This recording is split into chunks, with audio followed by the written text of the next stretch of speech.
Ce jour, Père éternel, nous ne voulons pas écouter un homme, mais nous voulons t'écouter toi. Tu nous as donné un thème puissant qui tourne autour de l'évangile de Jésus-Christ, le pain vivant qui est descendu du ciel pour notre salut. Alors nous te prions, Seigneur, aujourd'hui, nourris un frère, nourris une sœur. Yahweh, ramène-nous sur le sentier de la justice et donne-nous de manger dans des verts pâturages qui se trouvent, Père éternel, devant ton trône. Nous ne sommes que tes serviteurs. Nous ne sommes que des instruments entre tes mains. Utilise-nous, Seigneur. Oins-nous, Seigneur. Oins ma bouche. Oins ces instruments que nous utilisons. Oins, éternel roi de gloire, cet enseignement que nous avons préparé pour nourrir tes enfants. Et prépare le cœur de tout un chacun d'entre nous. De sorte que cette parole, Père éternel, ne soit pas une parole comme toutes celles que nous pouvons entendre dans le monde qui entre et qui passe. Mais que cette parole soit réellement une flamme en nous. Une flamme qui va nous activer. Une flamme qui va nous emmener à brûler encore d'amour, à brûler encore pour l'œuvre de Dieu. Merci parce que tu l'as fait. Merci parce que tu l'as accompli. Merci parce que tu es au milieu de nous et tu es le même hier, aujourd'hui et éternellement. Au nom de Jésus, nous avons ainsi prié, nous disons Amen. Reste debout, prends ta Bible avec moi. Je suis dans le livre de Psaume, chapitre 1er, un texte que j'aime beaucoup, un texte que je médite de temps en temps et à chaque fois, le Seigneur nous donne toujours de très très bonnes paroles en fonction de ces écritures. Psaume chapitre 1er, nous allons lire tout le chapitre. Il n'y a que 6 versets. Je lis au nom de Jésus. La Bible dit, heureux l'homme qui ne marche pas selon les conseils des méchants, qui ne s'arrête pas sur la voie des pécheurs et qui ne s'assied pas en compagnie de moqueurs, mais qui trouve son plaisir dans la loi de l'Éternel et qui la médite jour et nuit. Il est comme un arbre planté près d'un courant d'eau qui donne son fruit en sa saison et dont le feuillage ne se flétrit point. Tout ce qu'il fait lui réussit. Il n'en est pas ainsi des méchants. Ils sont comme la paille que les vents dissipent. C'est pourquoi les méchants ne résistent pas au jour du jugement, ni les pécheurs dans l'assemblée des justes. Car l'Éternel connaît la voie des justes et la voie des pécheurs mène à la ruine. Reprends ta place. Que Dieu te bénisse. Je vais nous proposer ces deuxième texte dans le livre de Marc chapitre 8 à partir du 22e verset. Marc chapitre 8 à partir du verset. Marc chapitre 8 à partir du verset 22, je lis au nom de Jésus. La Bible dit, ils se rendirent à Bethsaïda et on amena vers Jésus un aveugle qu'on le pria de toucher. Il prit l'aveugle par la main et le conduisit hors du village. Puis il lui mit de la salive sur les yeux, lui imposa le main et lui demanda s'il voyait quelque chose. Il regarda et dit, j'aperçois les hommes, mais j'en vois comme des arbres et qui marchent.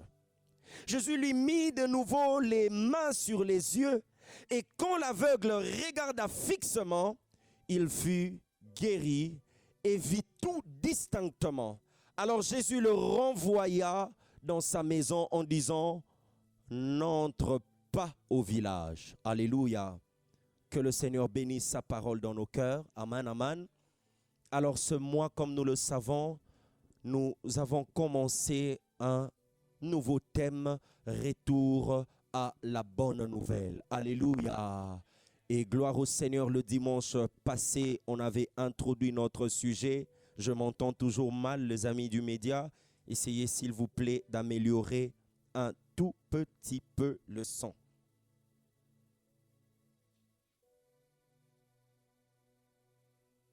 Gloire à Dieu.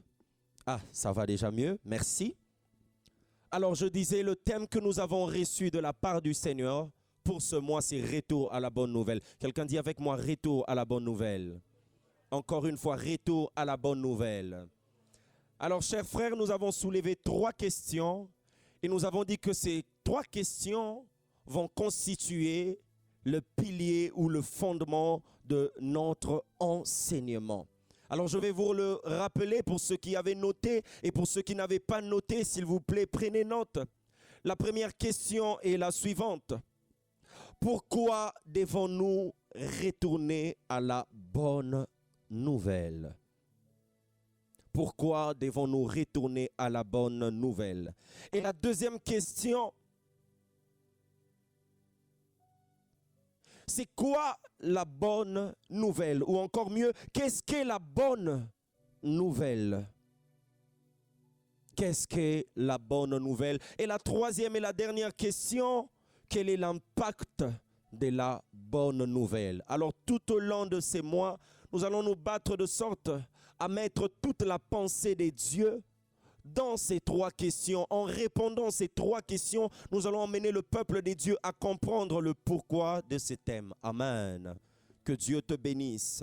Et aujourd'hui, par la grâce des dieux, nous allons nous focaliser sur la toute première question qui est: pourquoi devons-nous retourner à la bonne nouvelle? Alléluia.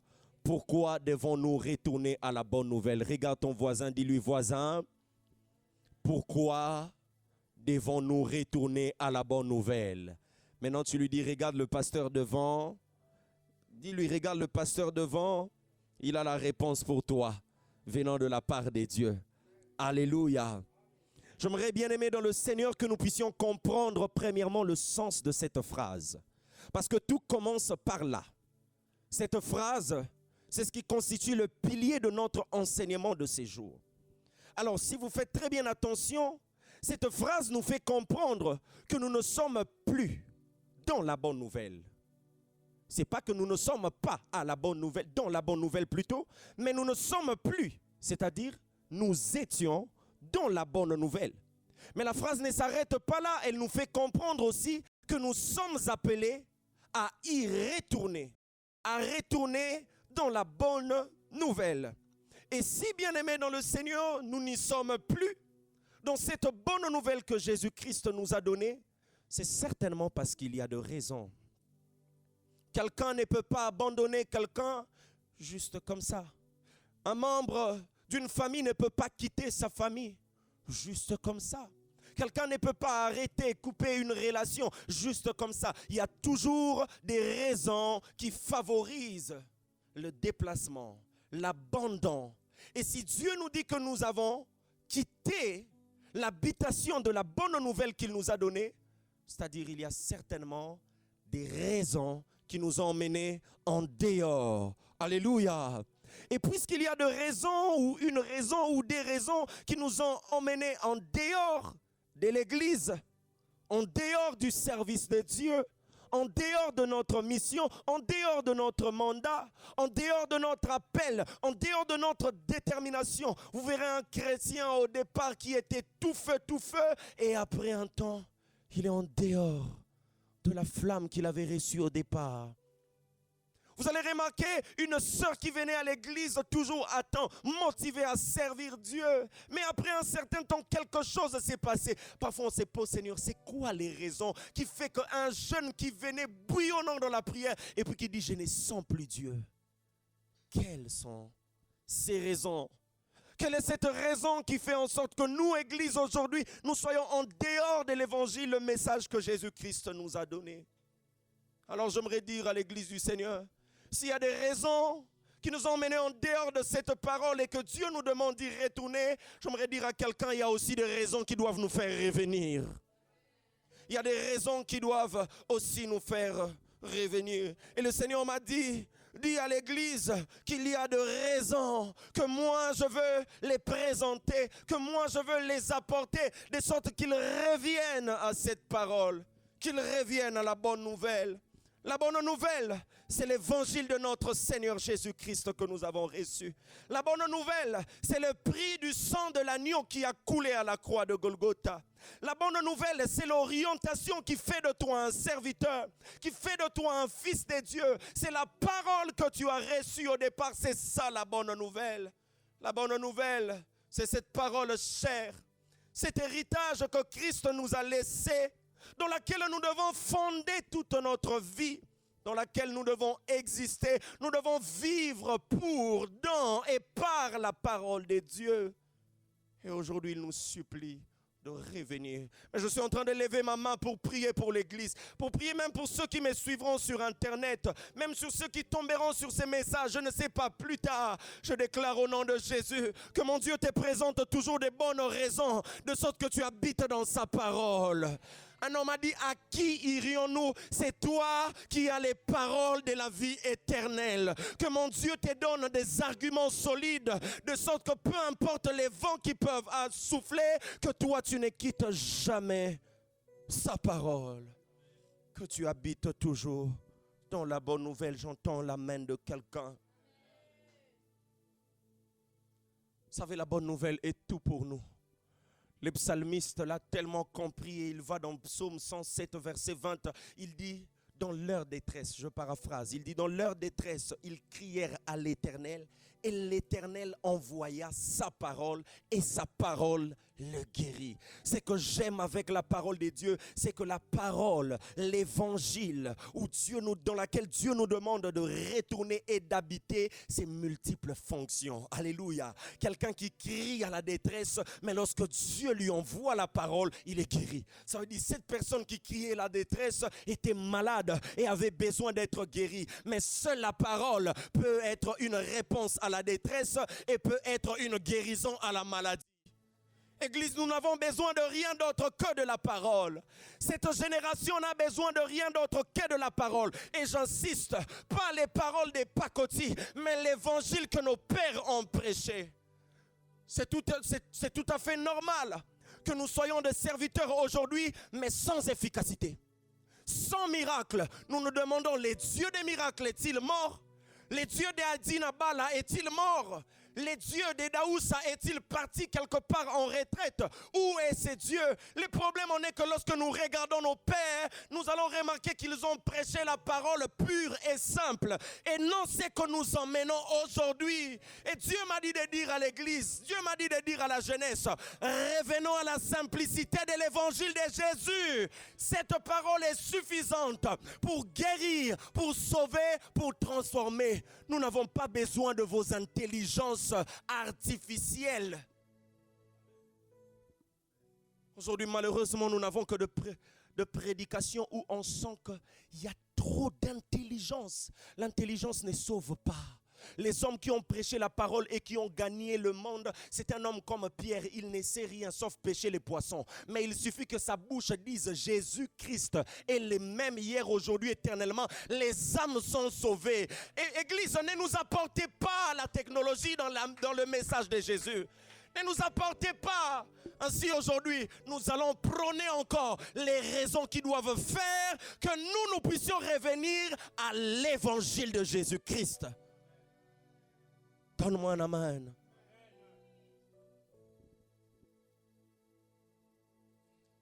Gloire à Jésus. Alors prenez vos Bibles avec moi dans Psaume chapitre 1er, où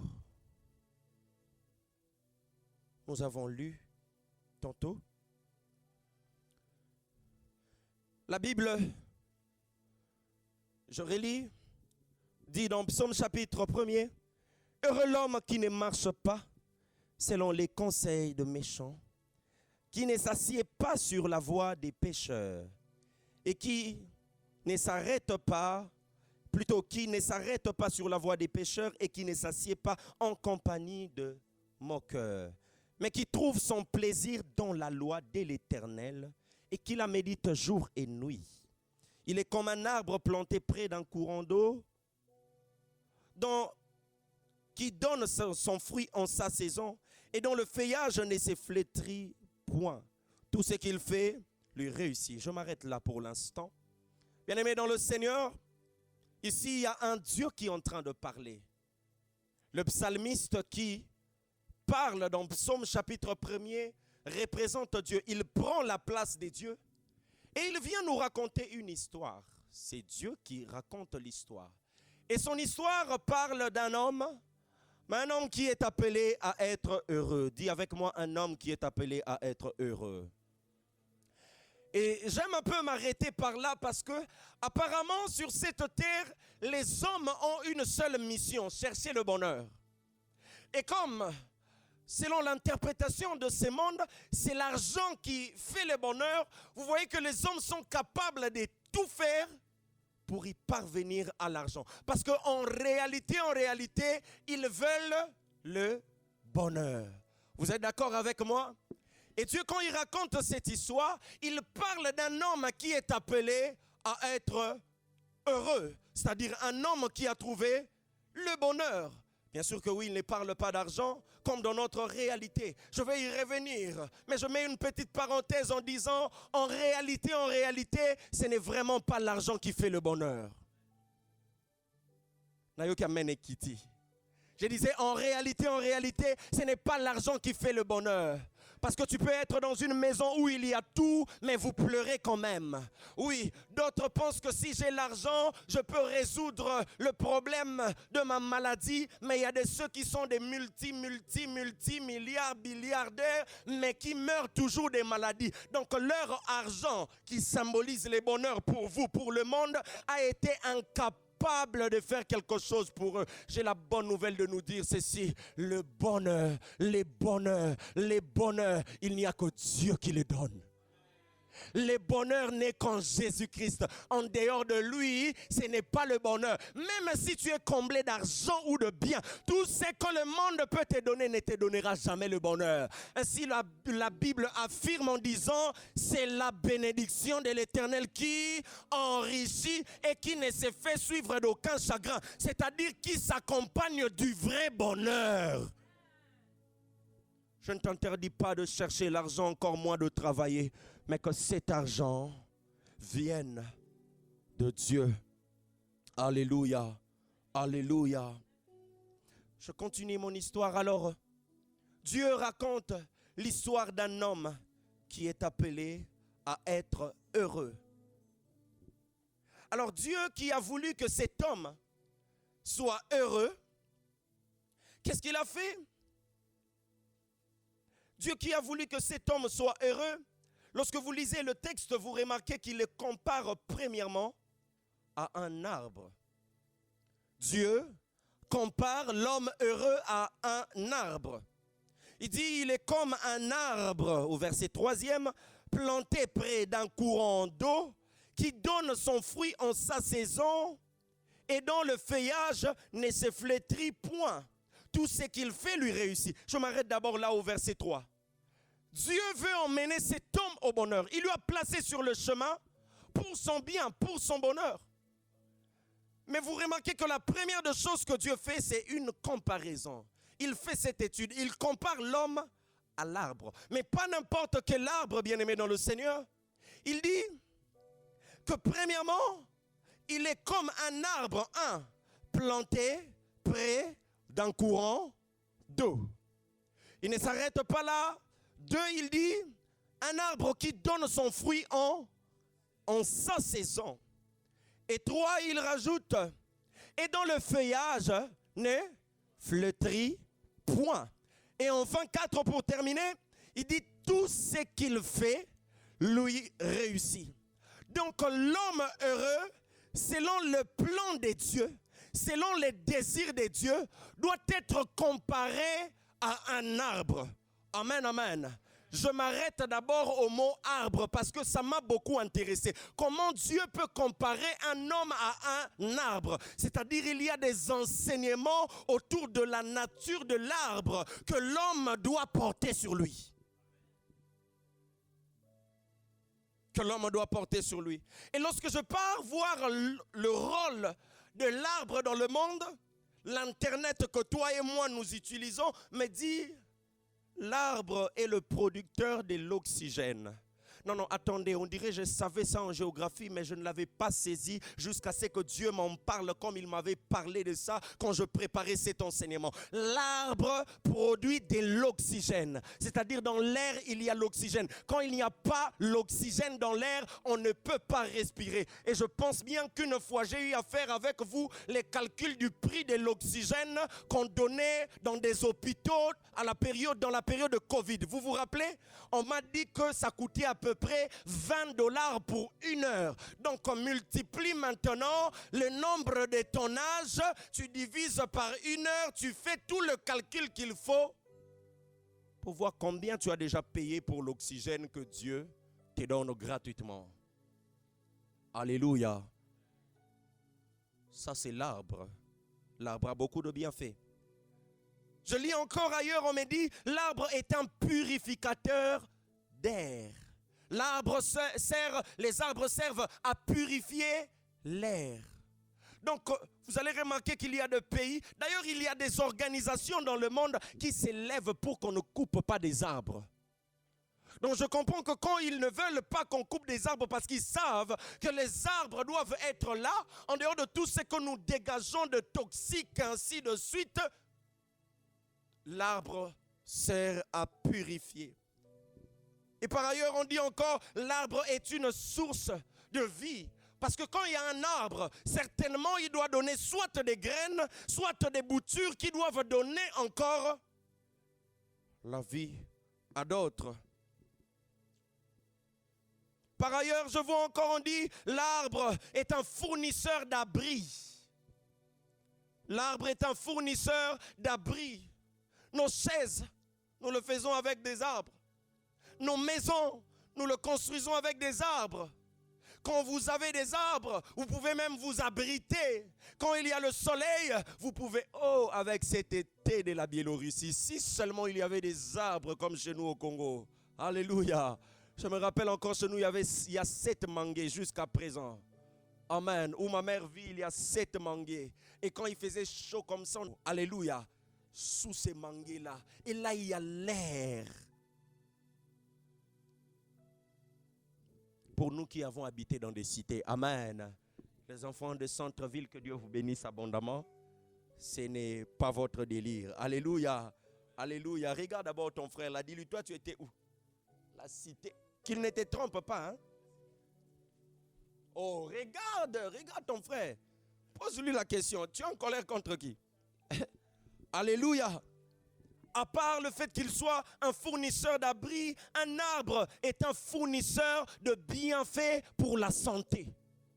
Donc, au travers des arbres, nous pouvons tirer de médicaments. Est-ce que vous savez que la quinine qui nous a sauvés de la malaria, nous ici sans la quinine, on ne sait pas. Moi, d'autres médicaments, ça ne tenait jamais. Donc, on peut te lutter d'épée, ça ne marche pas. Seulement quand tu vas purger la quinine et là... Ça peut même te laisser pendant 6 mois. Et la quinine vient du quinquina. Tout ce que nous utilisons aujourd'hui comme médicaments, ainsi de suite, la plupart sont des plantes. Amen, amen. Et regardez combien le bienfait de l'arbre sont énormes. Et pour terminer, l'arbre donne à manger. Amen. Oui. L'arbre donne à manger. De l'arbre, nous pouvons prendre des fruits. Nous pouvons prendre des légumes. Nous pouvons prendre encore... Il y a d'autres même qui prennent des écorces pour être en très bonne santé. Ah oui, hein? Ah oui. Ah oui. Alléluia. Alléluia. L'arbre donne la nourriture. Et ce qui fait que je puisse m'arrêter sur l'arbre, c'est le fait que Dieu ait comparé l'homme à l'arbre. Premièrement, il dit, l'homme qui doit être heureux est un arbre. Il doit être impérativement un arbre. Donc la mission que Dieu m'a donnée aujourd'hui, c'est de rappeler à quelqu'un que selon la formation des dieux, tu es un arbre. Ou si tu ne le sais pas, que Dieu t'aide à partir d'aujourd'hui, que tu sois un arbre. Mais pas n'importe quel arbre. Un arbre qui est planté près d'un courant d'eau. Je pense que vous connaissez l'importance de l'eau dans le monde.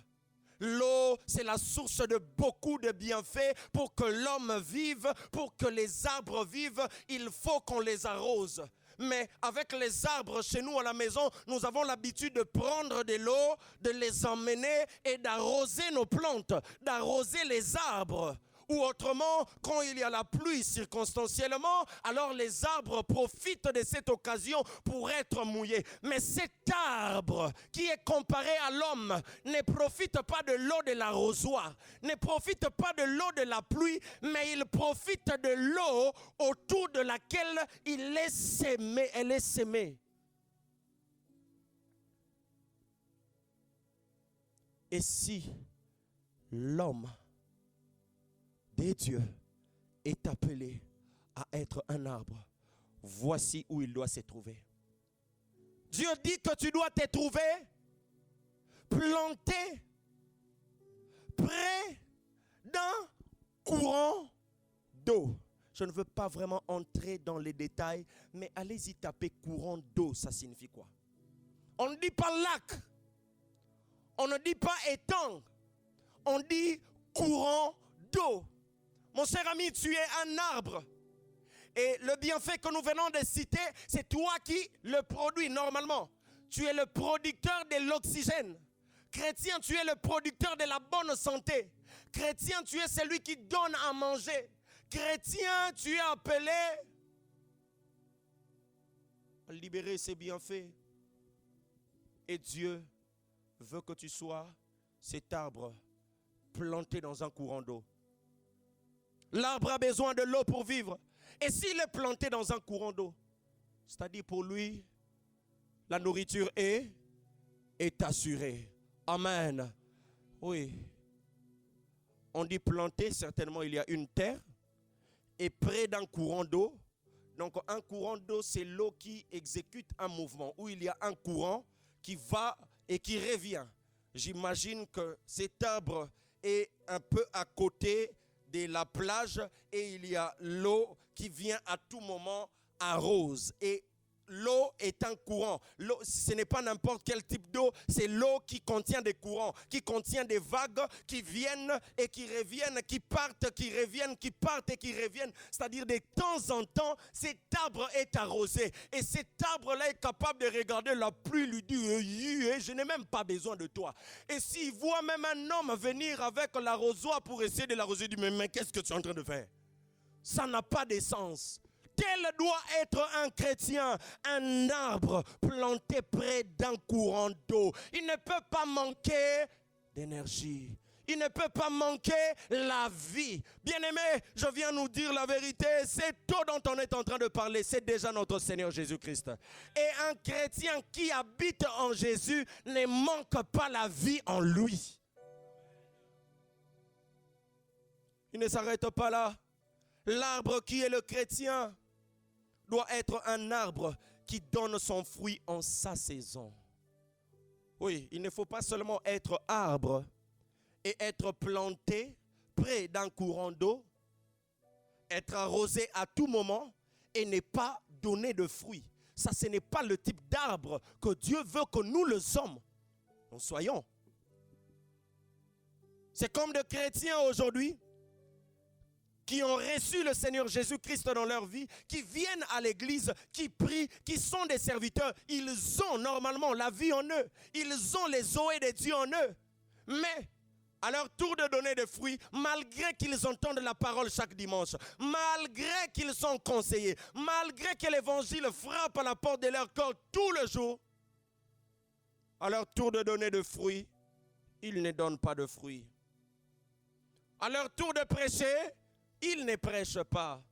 À leur tour d'enseigner, ils n'enseignent pas. À leur tour d'aller évangéliser, ils n'évangélisent pas. À leur tour de montrer à Dieu l'amour qu'ils peuvent avoir, qu'ils peuvent porter pour lui, ils ne les font pas. Ce sont des arbres plantés près de courants d'eau, mais qui ne donnent pas de fruits. Que mon Dieu, que le Dieu que tu as reçu, qui t'a donné la vie en Jésus-Christ, qu'il te donne aussi de porter de fruits au nom de Jésus.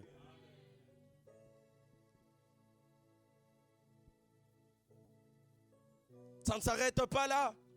En dehors du fait que cet arbre est planté dans un courant d'eau qui est arrosé à tout moment et qu'il porte de fruits en sa saison.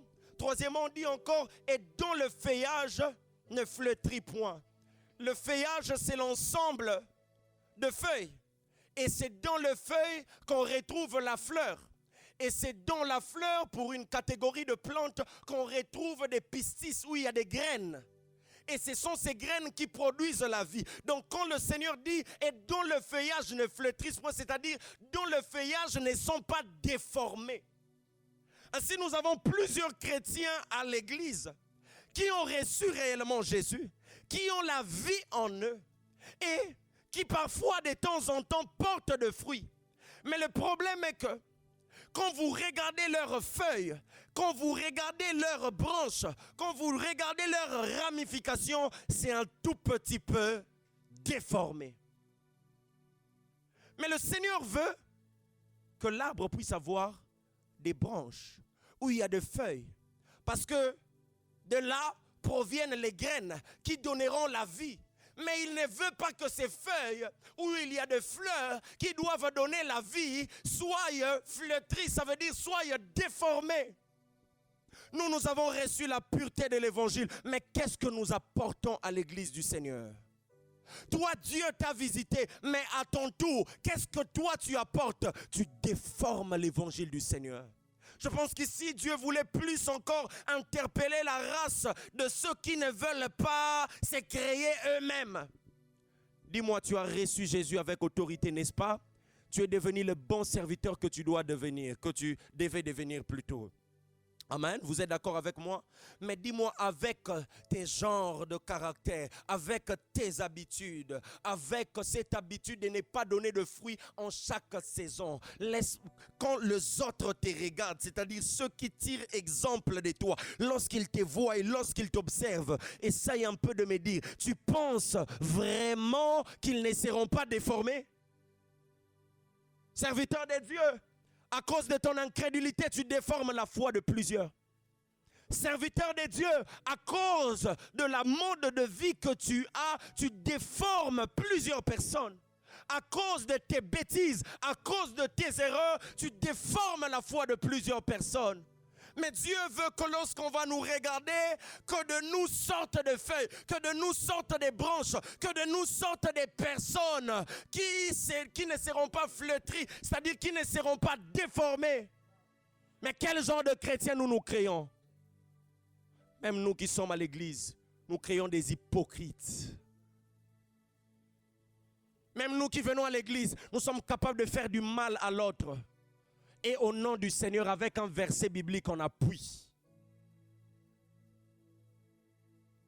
Revenons à la bonne nouvelle.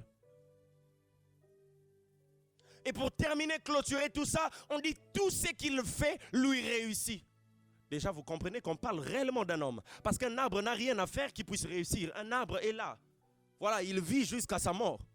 S'il va reproduire, gloire à Dieu. S'il ne va pas reproduire, l'arbre ne fait rien. Pour montrer que Dieu compare l'homme à l'arbre, mais pas n'importe laquelle. Mon ami, Dieu veut que tu sois fondé dans le courant d'eau qu'il est lui-même, de sorte que tu ne manques jamais la vie. Et il ne veut pas que tu puisses s'arrêter là. Il veut que tu puisses porter de fruits en chaque saison. C'est-à-dire, quand tout le monde va mal, toi tu as les des fruits qui feront en sorte que les autres se sentent bien. Quand tout le monde perd la foi, toi tu portes le fruit du courage. Quand tout le monde est fatigué, toi tu portes le fruit de la repentance, de la détermination. Quand tout le monde abandonne, toi tu portes le fruit des victorieux. Quand tout le monde dit je m'arrête ici, toi tu portes le fruit de la persévérance. Quand tout le monde dit je vais abandonner Dieu, toi tu portes les fruits du royaume des cieux. C'est ce que Dieu veut pour toi. Que tu puisses porter le fruit dans chaque saison. Et bien plus encore, n'est pas porter de fruits seulement pour toi-même. Vous savez, il y a des chrétiens, ils savent faire les péchés et ils savent se repentir rapidement. Oh, alléluia. Surtout les serviteurs de Dieu à l'église. Ils ont déjà des méthodes, ils savent que si je me repens, il y a encore la grâce. Ils sont malins, sorciers. Amen. Oui, c'est bien. Toi, tu portes des fruits. Mais quand toi, tu te déformes toi-même, le problème en est que tout ce que tu peux sortir même de ta bouche, même si en vrai de vrai, cette parole que toi tu prêches est vraie, lorsque cette parole quitte de chez toi et arrive chez une autre personne, c'est transformé. Parce que la vérité n'est pas ce que nous proclamons. La vérité, c'est ce qu'il y a en nous. Écoute, le même nom de Jésus peut avoir l'effet dans la bouche de Paul, mais dans le 7 fils de Sheva, ce nom-là n'a pas d'effet.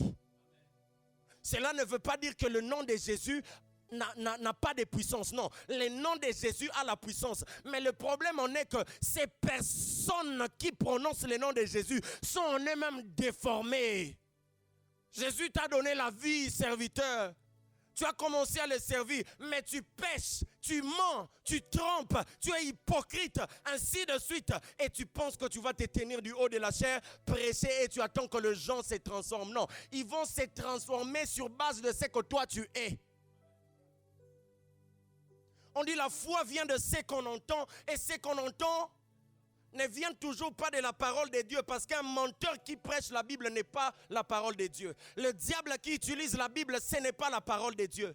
Et comme la foi pousse toujours aux œuvres, puisque tu as écouté une parole d'un homme qui donne des ramifications déformées, ça fera en sorte que toi, tu aies aussi la force d'aller faire des actes déformés. Ainsi nous créons des serviteurs impudiques. Oh Dieu, pardonne-nous. Ainsi nous créons des serviteurs menteurs. Seigneur, nous évangélisons. Yahweh, nous chantons pour la gloire de ton nom. Ne sais-tu pas qu'il y a d'autres personnes qui ont joué seulement d'un instrument et un paralytique s'est levé, tellement qu'il y a la pureté dans ses doigts? Quelle génération nous créons? Je me demande en 2025, 27, jusqu'en 2030, 2040, quelle sera l'église du Seigneur? Seigneur, si ça sera l'impureté, enlève-moi tôt, s'il te plaît, je ne veux pas vivre ça. Nous nous demandons quelle sera l'église du Seigneur avec les genres de fils rebelles que nous avons aujourd'hui. Quel sera le ministère, la mission que Dieu m'a donnée en Biélorussie avec les genres de fils retardateurs qui ne préviennent pas, qui savent faire mal et ne pas se repentir, des fils hypocrites, barbares. Quelle sera la mission de Dieu? Quelle sera la suite? Et on dit, cet homme, tout ce qu'il fait lui réussit. Donc vous comprenez que dans le plan, dans le projet de Dieu, quand il te voit comme un arbre, il voit que tu es un arbre qui se déplace, qui doit faire d'autres choses en dehors du fait de prêcher l'évangile. Et ces choses doivent réussir, c'est-à-dire étudier, travailler, ainsi de suite. Et la seule personne qui avait la révélation de ces choses, c'est Jésus. Amen. Jésus avait déjà la révélation en avance que les hommes auprès de Dieu sont vus comme des arbres. Oh, alléluia, alléluia. Voilà pourquoi quand vous allez dans Marc 8 que nous avons lu au verset 22, la Bible dit, il a pris un aveugle, il lui a emmené en dehors et il a pris la salive, il a mis à ses yeux et il lui a dit, qu'est-ce que tu vois? Il dit, je vois des arbres. Et puis il touche encore. Je me pose la question, Jésus n'avait pas assez de pouvoir de les guérir instantanément pour qu'il voie homme-homme.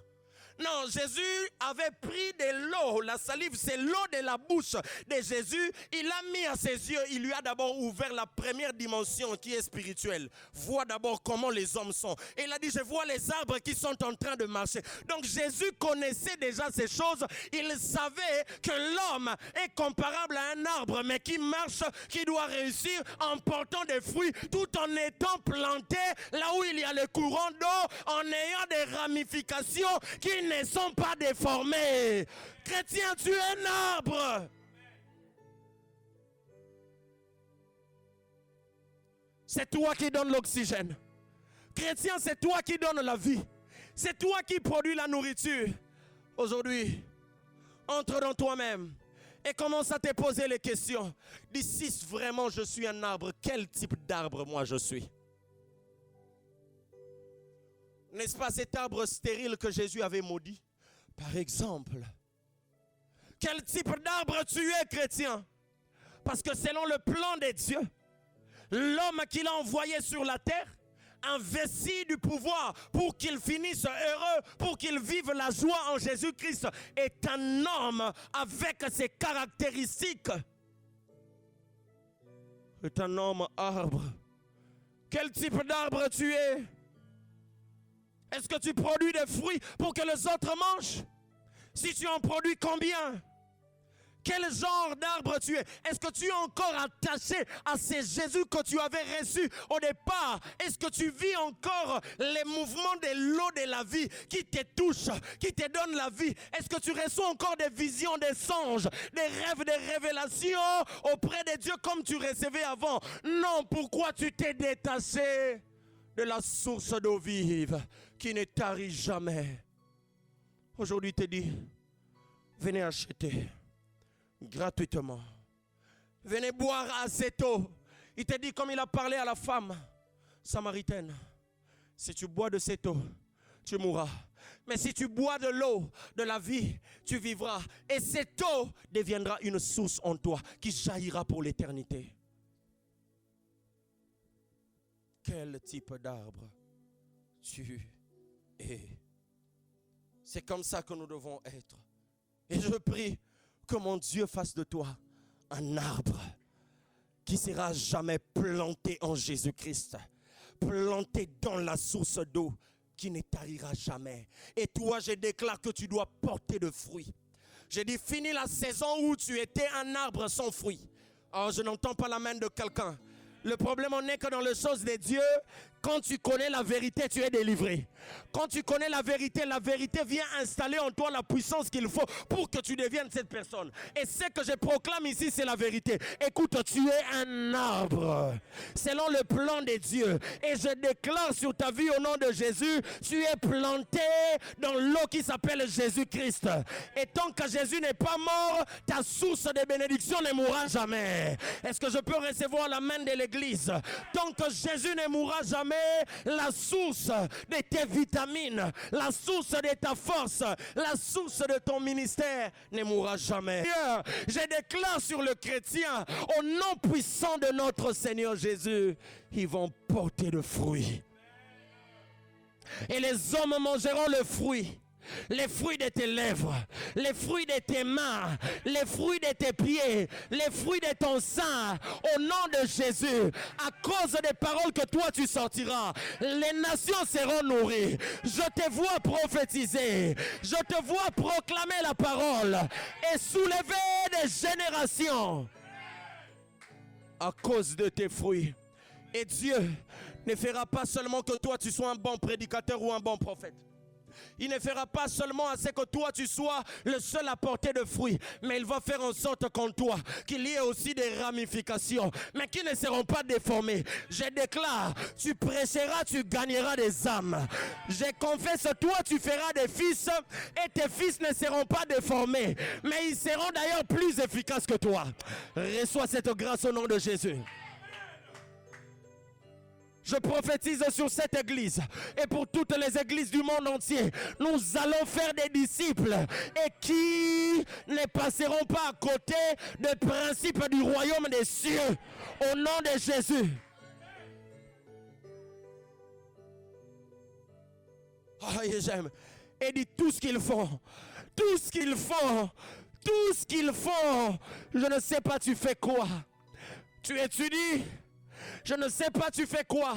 Tu entreprends, tu as des projets. Laisse-moi te dire, tout ce que tu fais, puisque ton Dieu a proclamé que tu es et tu seras heureux. Je déclare au nom de Jésus, tout ce que tu fais te réussira. Je bénis tes mains aujourd'hui. Va et si tu entreprends, réussis. Si tu étudies, réussis. Si tu commences une entreprise, réussis. En fait, sois la tête et non la queue au nom de Jésus.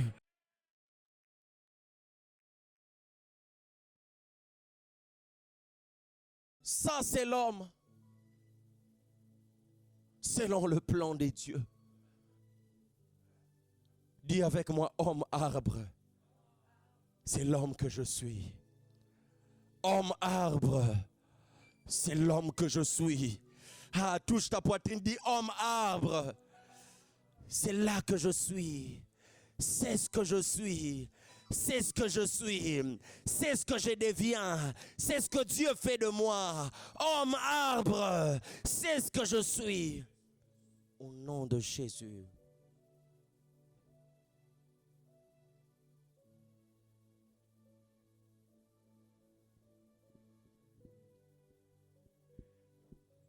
Et toutes ces bonnes paroles que nous avons soulevées, toutes ces déclarations, ces bienfaits installés dans l'arbre, ou encore mieux dans l'homme qui est appelé à être heureux, arrivent ou arriveront à une seule condition. À une seule condition. Je suis en train de préciser les bienfaits de l'arbre que nous venons de soulever. Je réponds, ce type d'homme que tu dois être, ce type de serviteur arbre que tu dois être, ce type de ministre que tu dois être, selon le plan, selon la planification de Dieu, arrivera dans une seule condition. Et la condition se trouve au verset 2 du même psaume. La Bible dit au verset 2 du psaume premier, mais qui trouve son plaisir dans la loi de l'Éternel et qui la médite jour et nuit. J'aimerais que tu puisses tout souligner. Cet homme doit trouver son plaisir. Souligne avec moi, trouver son plaisir.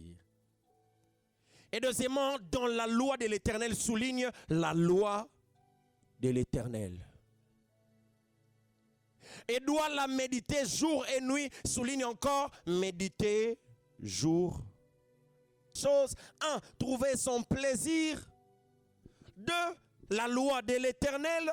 Et 3, méditer jour et nuit.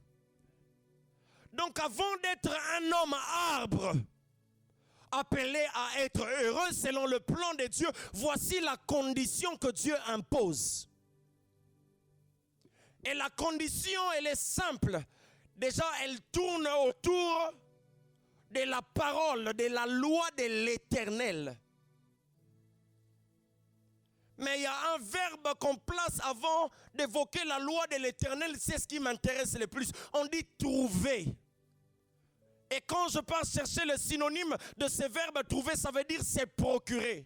Donc quand je me mets, je commence à créer moi-même du plaisir dans cette chose, entre parenthèses, qui est la bonne nouvelle. Écoute, nous allons parler ici de comment est-ce que la bonne nouvelle a transformé les vies des hommes. Peut-être que la bonne nouvelle n'a rien fait dans ta famille, mais je t'annonce qu'il y a des enfants qui avaient des pères aveugles et ils en souffraient. Mais les jours où la bonne nouvelle a frappé la porte dans leur famille, leur père a repris la vue. C'est là qu'ils ont compris l'importance de la bonne nouvelle. Et je te dis, si tu apprends à trouver ton plaisir dans cette bonne nouvelle, c'est là que tu deviens comme cet arbre. Oh, qui veut être la source d'oxygène? qui veut être la source de nourriture, qui veut créer des enfants qui ne seront pas déformés, qui veut être élevé, qui veut toujours être à la source. Les autres passent, moi je ne passe pas. Dans chaque saison, je suis là. Quand vous allez mal, moi je vais bien. Qui veut ça? Nous le voulons nous tous, n'est-ce pas? Une seule condition, trouver son plaisir. Trouver parfois peut nous faire comprendre qu'il n'y en a pas, mais qu'il faut chercher. Tu sais, tu peux prendre l'évangile comme ça, tu lis et ça s'arrête pour toi comme une histoire. Mais quand je vous dis ici, souligner qu'il faut servir Dieu avec son cœur, son esprit et son âme, c'est très important. Parce que quand on parle de l'âme, on parle de l'aspect sentiment. C'est-à-dire même quand tu viens en Dieu, ta façon de méditer et de prier, il doit y avoir l'implication de tes sentiments. Tu vas voir quelqu'un qui prie, mais c'est comme s'il n'est pas content. Ou bien il ne sent pas quelque chose. On s'efforce à sentir. J'ai lu l'histoire de Pierre. Lorsque je vois que Pierre, pendant qu'il était emprisonné, je vois l'église prier pour lui et il est délivré. Bon, pour toi, c'est comme si normal. Non, pour moi, je vois une victoire et je peux sursauter. J'ai dit waouh, parce que je m'efforce à trouver mon plaisir là-dedans. Et ça, Dieu aime. Dieu aime.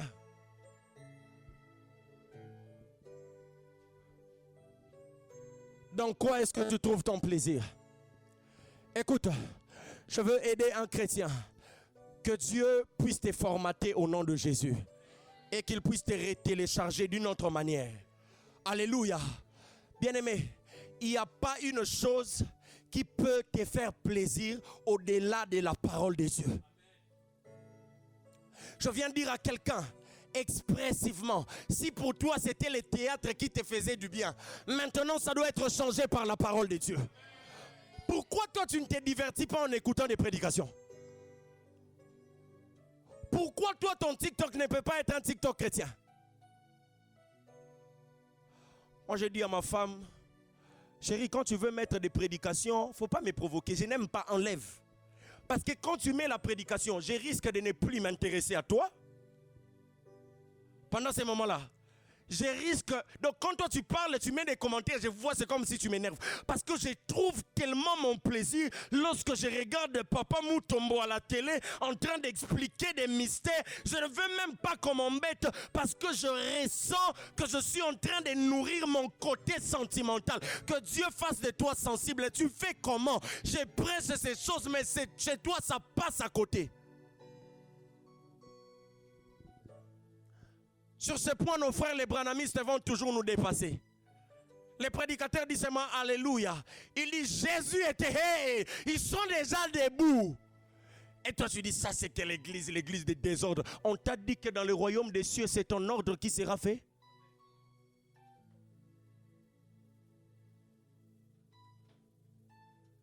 Quand ils entendent seulement frère Foulani, ils se lèvent et tout ça, ah, tu as touché. Ils sont même capables, quand tu postes quelque chose contre les frères Foulani, s'élèvent et ils se fâchent contre toi. Mais toi, tu peux être là, on insulte Jésus. On interprète mal la Bible. On parle mal de la parole de Dieu. Pire encore, on parle même mal de ton pasteur. Tu mets même des commentaires pour les accompagner. Chrétien, reviens à ton premier amour au nom de Jésus. Trouve du plaisir dans la loi de l'Éternel. Je le donne à une personne. Je te le communique au nom de Jésus. Voilà pourquoi Jésus a dit à Pierre, Pierre, m'aimes-tu? Paie mes brebis. C'est-à-dire les sentiments que tu peux avoir pour moi va se manifester par ta manière de t'occuper de mes brebis. Ta manière de servir détermine l'amour que tu as pour Dieu. Ne te trompe pas et tu ne vas pas aussi nous tromper. Oh j'aime Dieu, tu le manifesteras dans son œuvre. Oh j'aime Dieu, tu le manifesteras par ta manière de gagner les âmes, par ta manière de te donner pour l'évangile, par ta manière de te sacrifier pour l'église. C'est là le thermomètre qui nous aide à déterminer si tu as réellement l'amour ou pas. Dis avec moi à partir d'aujourd'hui. Maman Priscille, dis bien avec moi à partir d'aujourd'hui. Je trouverai mon plaisir. Et tu n'es pas contente. Tu n'es pas contente. Dis à partir d'aujourd'hui. Je trouverai mon plaisir dans la loi de l'Éternel. C'est-à-dire, je viens le matin, j'ouvre ma Bible. Je vois, on est en train de raconter l'histoire de Daniel.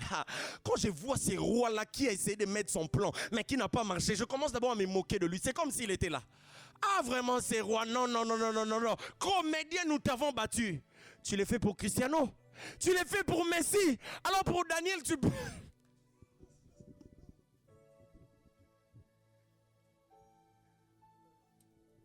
Daniel, au moins, tu les verras au ciel.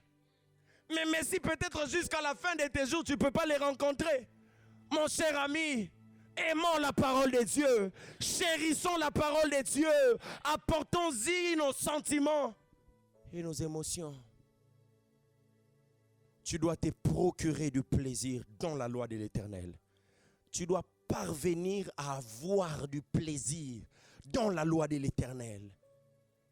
On trouve quelque chose qui est perdu. Et trouver, c'est déjà la deuxième dimension quand nous voulons posséder quelque chose. Quand tu veux posséder l'effet arbre dans ta vie, quand tu veux devenir un chrétien, un serviteur arbre, tu dois entrer dans la dimension de chercher. Chercher, c'est plus demander. Il y en a trois. Demander, chercher, frapper. Et demander, c'est l'école maternelle et primaire. Mais chercher, là c'est déjà près de l'université. Lève-toi maintenant et commence à chercher ton plaisir dans la loi de l'Éternel. Au nom de Jésus. Cela veut dire aussi, mon bien-aimé frère Christian, lorsque je regarde les promesses de Dieu, lorsque je vois ce que Dieu m'a dit, même si je ne les vis pas aujourd'hui, je dis, ah, cette parole, je vais y arriver. Instantanément, la joie revient. Vous ne savez pas combien, quand on traverse des moments difficiles, on se dit vraiment, nous sommes abandonnés. Non, tant qu'il y a la parole de Dieu à côté de toi, tu n'es pas abandonné. Cette parole doit te rappeler ce que Dieu a prévu de faire pour toi. Je ne sais pas quelqu'un à qui on a déjà présenté la maquette de sa propre maison. Même s'il passe, il voit un espace vide. Il dit, ma maison, je l'ai déjà vue. Ça sera ici. J'aurai de la joie. Quand je viens, je trouve seulement 2 briques. Je laisse le temps au divin architecte. Je laisse le temps à l'ingénieur par excellence. Je laisse le temps à celui qui construit et personne ne peut détruire. Ah, la Bible dit, si toi tu construis, tu fais des efforts en vain, mais si lui construit, ça réussit toujours. Comment ne pas trouver le plaisir lorsque Dieu m'a dit, Florie, je te donnerai la Biélorussie. Comment ne pas trouver le plaisir lorsque Dieu m'a dit un jour, je ferai avec toi des choses que je n'ai jamais fait avec quelqu'un. Comment ne pas trouver du plaisir lorsque Dieu m'a dit, par toi je passerai pour bénir les nations. As-tu ce genre de paroles ou pas? Si tu ne l'as pas, je te dis, tu es au moins un arbre. Et par toi, Dieu donnera de l'oxygène à plusieurs personnes. Alors que ceci constitue les sujets de ta joie au nom de Jésus. Oh, Rabasaka Davia Shkotapai. Prodamandoria de Skotapai, Debe Shkotafai.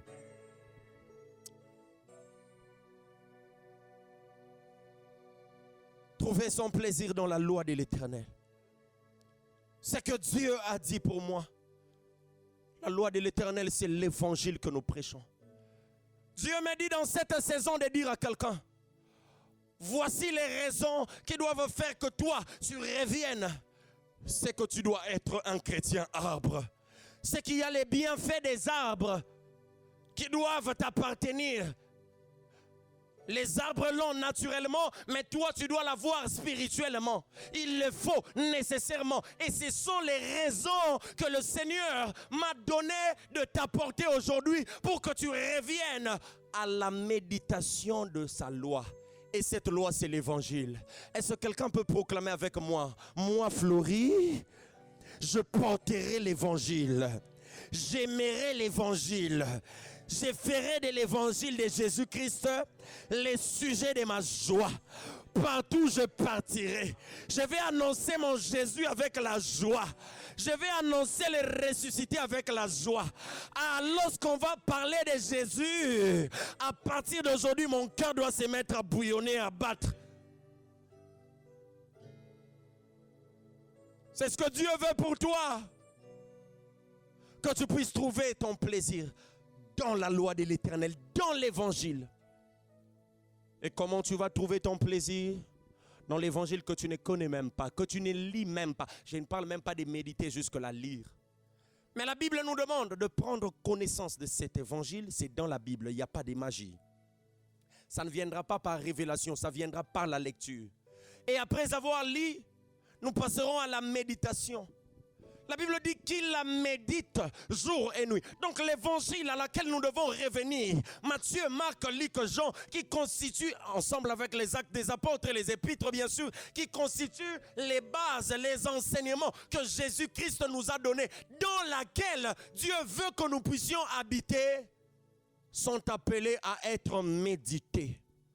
Cela veut dire apporter à chaque fois des réflexions profondes. C'est ça la méditation. Tu te mets dans un endroit calme et tu commences à intérioriser. Regarde, quand tu lis l'évangile et tu vois où Jésus a dit allez, faites de toutes les nations les disciples. Quand tu lis, tu vas passer. Mais quand tu médites, tu vas sentir, on dirait, cette parole en train de provoquer quelque chose en toi, de sorte que toi, tu partes aussi. Et j'aime comment doit se faire cette méditation. On dit jour et nuit. Ça ne veut pas dire matin et soir. Ça ne veut pas dire matin, midi, soir. Tu es devant la Bible et puis non, je médite. Et puis ces jours-là, tu dois faire de ton mieux d'appeler au moins quelqu'un pour lui dire, je médite. En fait, quand j'étais en train de méditer, entre parenthèses, toi-même, tu n'as jamais remarqué que le jour où tu médites, tu es très fier de toi en tant que chrétien. Ça t'arrive-t-il? Amen. Et tu veux toujours raconter à quelqu'un ce que tu avais médité. Mais malheureusement, ce n'est pas dans le but pour toi de prêcher la parole de Dieu, mais c'est dans le but de montrer à quelqu'un que j'avais médité.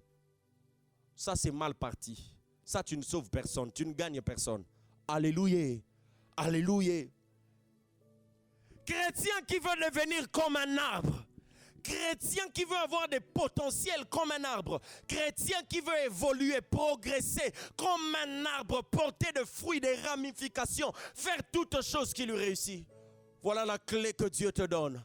Reviens à l'évangile et médite cette parole jour et nuit. Méditer jour et nuit veut dire, même les matins, je pense toujours aux promesses de Dieu sur ma vie.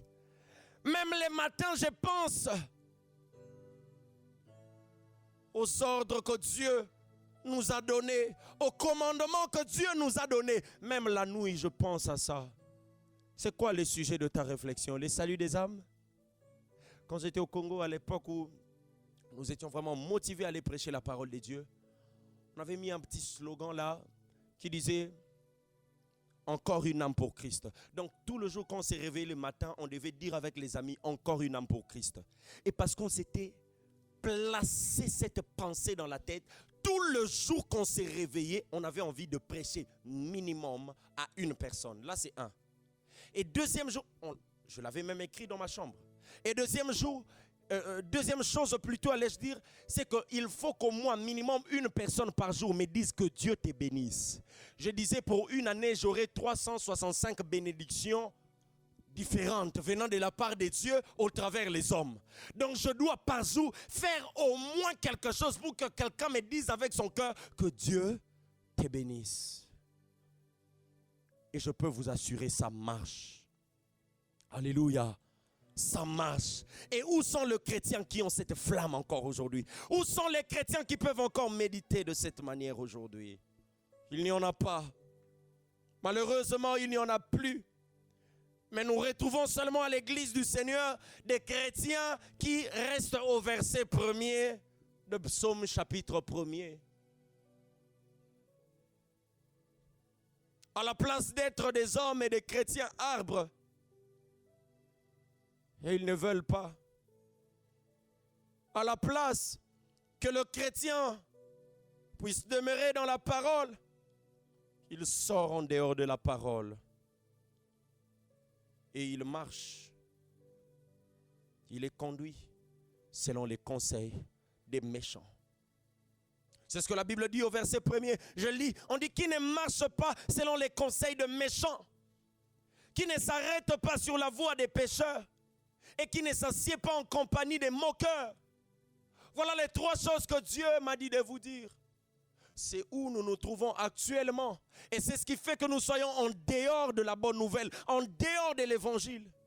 Et pour que nous puissions revenir, nous devons comprendre que nous sommes des chrétiens arbres et que nous devons nous attacher à la méditation de la parole que Dieu nous a donnée, tout en évitant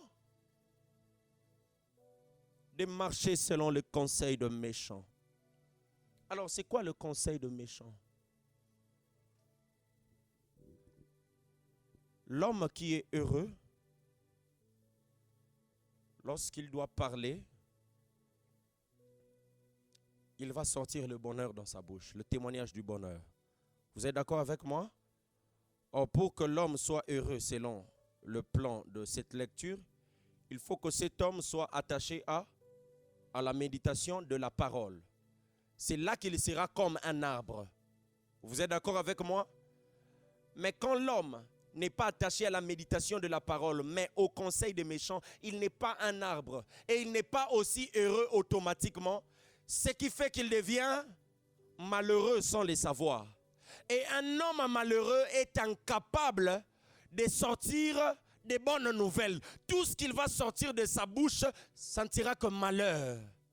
Comme celui qui est un homme heureux qui sortira le bonheur de sa bouche. Bien aimé, on ne donne que ce que l'on a.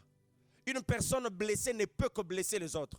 Une personne choquée ne peut que choquer les autres. Et ainsi, une personne qui a le bonheur peut réellement proclamer le bonheur.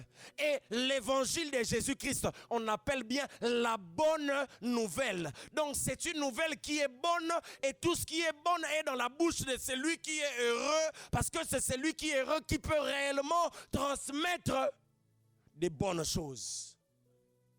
Et quand tu te trouves incapable de prêcher la bonne nouvelle, c'est parce que tu n'es pas heureux.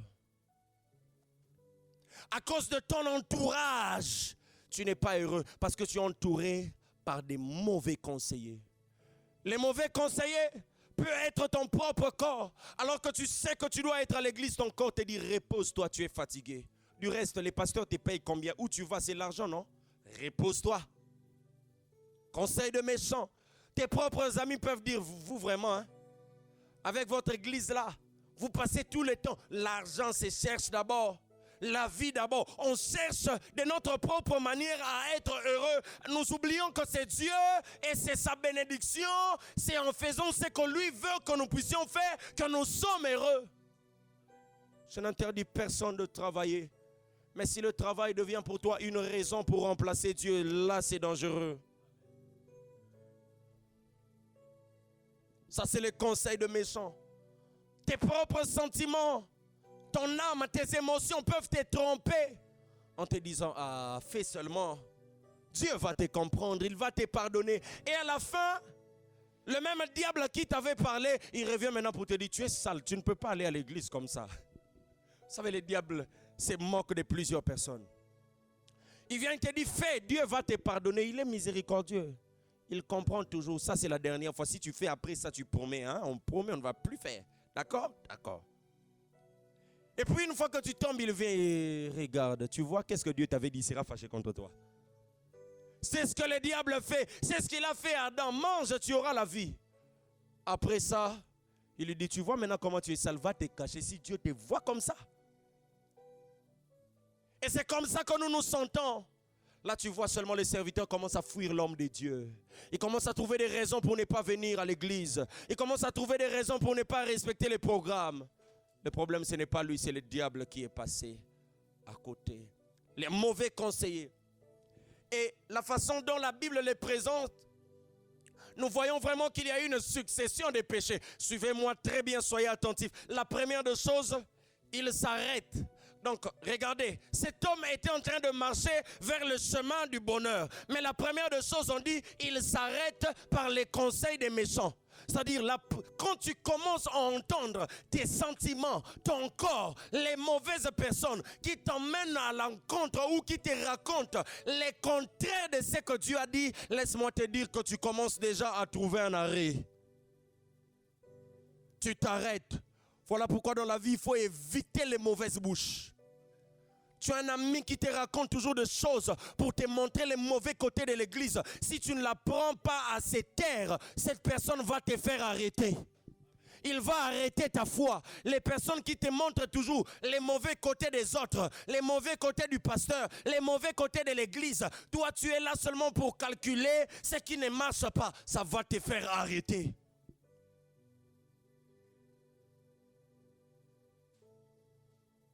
Et regardez la succession.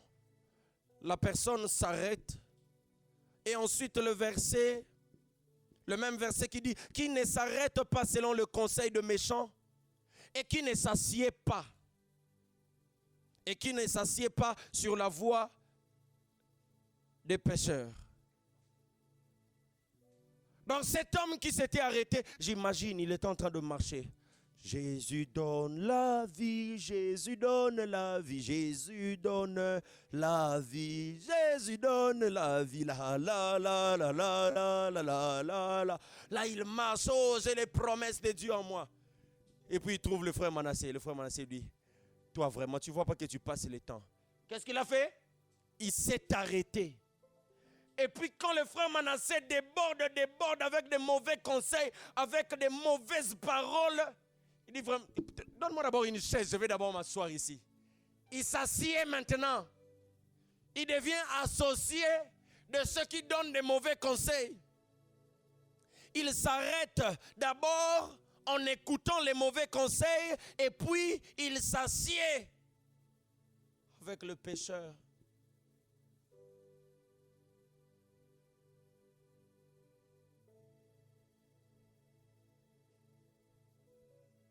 Continue seulement à écouter ce qui te place, ce qui te montre les côtés négatifs de ton avenir, de ta vie. Tu vas t'arrêter et te mettre. Ebele bazoa ba makabuloko ayo ba vanda. Nzamba déplaça longola pe c'est pas batu mususu. La Bible dit tu perdras par ta propre faute ton héritage. Faites très attention avec Dieu. Dieu peut vouloir faire de toi un homme heureux, mais laisse-lui faire ça comme il veut. Ne calcule pas pour lui. Ne calcule pas, n'imagine pas pour lui. Ne sais-tu pas, Jacob, que je suis le Dieu d'éternité? On ne peut sonder mon intelligence. Arrête avec tes questions. Ma destinée passe inaperçue. Mon droit passe inaperçu. Dieu, tu ne me vois pas. Tout ce qu'il fera, il te donnera la force de ne pas arrêter de prier. Pour que tu marches, pour que tu cours, pour que tu voles. Mais lui, ce qu'il fait, caché, tu le découvriras en le faisant confiance. C'est comme ça que ça marche en Dieu. Soit tu comprends, soit tu vas beaucoup souffrir. Mon seul plaisir, c'est la parole de l'Éternel. Et il y avait un homme dans la Bible, je voulais montrer tantôt. C'était dans le livre de Marc, chapitre 8, verset 22. Un homme qui s'est retrouvé dans ces mêmes cas, bien-aimés dans le Seigneur. La Bible dit, c'était une fois à Bethsaïda. Cet homme était un aveugle. J'imagine que c'était un aveugle de naissance. De sa vie, il n'a jamais vu. Et on l'a apporté rapidement, de sorte qu'il fasse quoi? Que Jésus l'impose les mains et qu'il soit guéri. Et la première des choses que Jésus a fait, il l'a pris par la main et il lui a emmené en dehors de la ville. Et il a pris sa salive, il a mis à ses yeux. Il dit, observe, tu vois quoi? Il voit des hommes comme des arbres. Après, le Seigneur impose encore sa main et il lui regarde et fixe cette fois-ci. Alors quand il fixe, il rentre dans la réalité et il voit maintenant des hommes. Et c'est la recommandation de Jésus qui m'étonne. Il dit, ne rentre plus dans ce village. Va dans ta maison. Ne rentre plus dans ce village. Va dans ta maison. La bonne nouvelle que j'ai aujourd'hui, après toutes ces choses que j'ai sorties, c'est que Jésus est venu te chercher où tu es. Tu n'arrivais pas à faire de l'évangile ta joie. Tu n'arrivais pas à vivre pour l'évangile parce que tu étais au milieu dans un village, des personnes qui avaient fait de toi aveugle. Tu ne voyais pas par tes yeux l'espérance qui est attachée à la gloire de servir Jésus. Toi, tu penses que c'est l'argent de ces mondes qui va t'élever. Or, Dieu voit des trônes qui sont dans le ciel. Que Dieu bénisse Papa Manassé. Il y a un héritage pour nous les enfants de Dieu que nous méritons. N'as-tu pas entendu? Ça doit te donner la joie. Nous habiterons dans des maisons que nous n'avons pas construites. Papa, c'est soit tu es chrétien, tu crois en la parole de Dieu, soit tu ne crois pas. Si pour toi tu penses que ce sont des aventures, moi je crois que Dieu peut me mettre dans une maison que moi je n'ai sorti même pas un franc pour construire.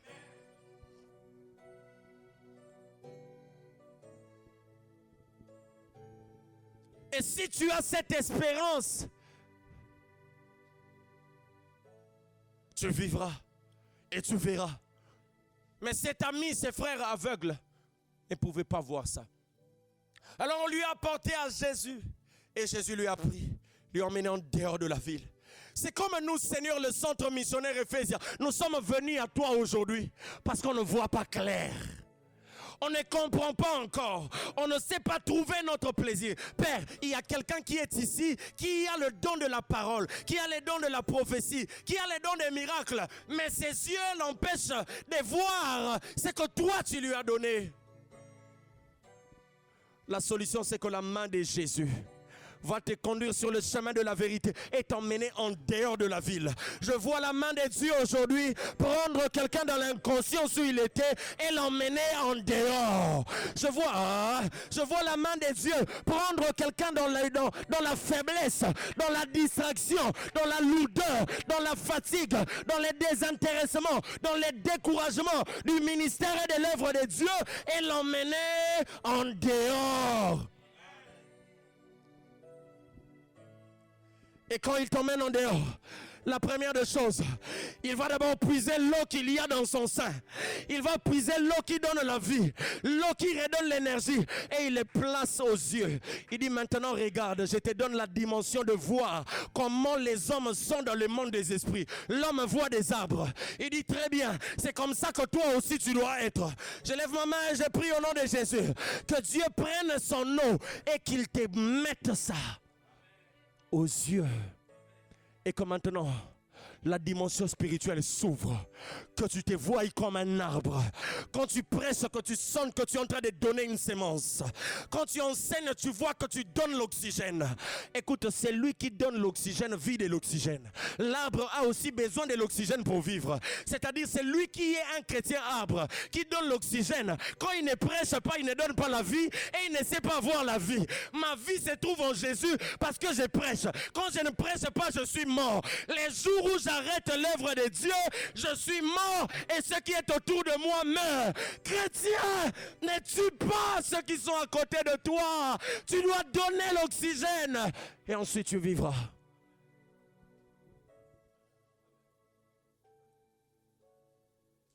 Jésus l'a pris par la main. Est-ce que quelqu'un aujourd'hui peut toucher Jésus à la main? Touche Jésus. Touche Jésus. Touche Jésus. Il te conduit, dit viens, sortons dans cette compagnie des moqueurs. Sortons là où tu t'étais mis avec les pécheurs. Sortons avec ceux qui t'étaient découragés d'aller évangéliser. Sortons avec ceux qui te faisaient du mal. Sortons, allons-y en dehors de la ville. Parce que tu dois voir ce que les hommes ne voient pas. Quand tu vois un chrétien être comme un arbre, c'est-à-dire Dieu te donne une vision hyper, ultra sophistiqué pour que tu vois le monde des esprits. Ça fait du bien quand je regarde un homme comme ça, mais je vois la gloire qui est attachée. Et quand l'aveugle que Jésus a touché a redonné la vie par l'eau de sa bouche, Dieu lui a permis de voir la gloire qui était attachée dans l'homme. Vois la gloire qui est attachée à cette église. Vois la gloire à partir d'aujourd'hui qui est attachée à la mission que Dieu nous a donnée en Biélorussie. Vois la gloire qui est attachée à l'œuvre que Dieu t'a donnée, au ministère que Dieu t'a donné. Et là, tu comprendras qu'il faut que tu donnes ta vie pour l'œuvre de Dieu.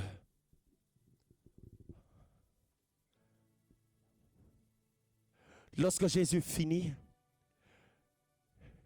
de lui montrer le mystique, il lui dit, bon, c'est bon, j'impose maintenant la main. Vois les hommes normalement. Il rentre dans la réalité. Et Jésus lui donne la recommandation en disant, ne rentre plus, alors plus dans ce village, mais va chez toi. Fin d'histoire. Je viens dire à quelqu'un, la parole que nous avons enseignée ici élève le nom de Jésus. Et le Jésus pour qui tu es venu, le Jésus que tu as entendu aujourd'hui, t'a déjà pris et t'a emmené en dehors du village où tu étais. Et maintenant, il t'a ouvert les yeux et tu sais la gloire qui s'attache à ton ministère, qui s'attache à ta vie. Tu connais maintenant ton rôle et tu comprends pourquoi il faut revenir à la bonne nouvelle. Maintenant, il t'a dit une chose, ne rentre plus dans la distraction où tu étais. Ne rentre plus dans la fatigue où tu étais. Ne rentre plus dans les désintéressements où tu étais. Ne rentre plus dans le monde où tu étais. Je t'en supplie, mon frère. Je t'en supplie, mon ami. Tu es fatigué de te voir tomber à chaque fois. Alors que tu peux faire des grandes choses avec Dieu, le diable te ramène toujours dans le même village qui t'avait rendu aveugle. Ne remarques-tu pas que cette mode de vie te rend aveugle? Tu n'arrives plus à voir la gloire qui est attachée à l'œuvre de Dieu.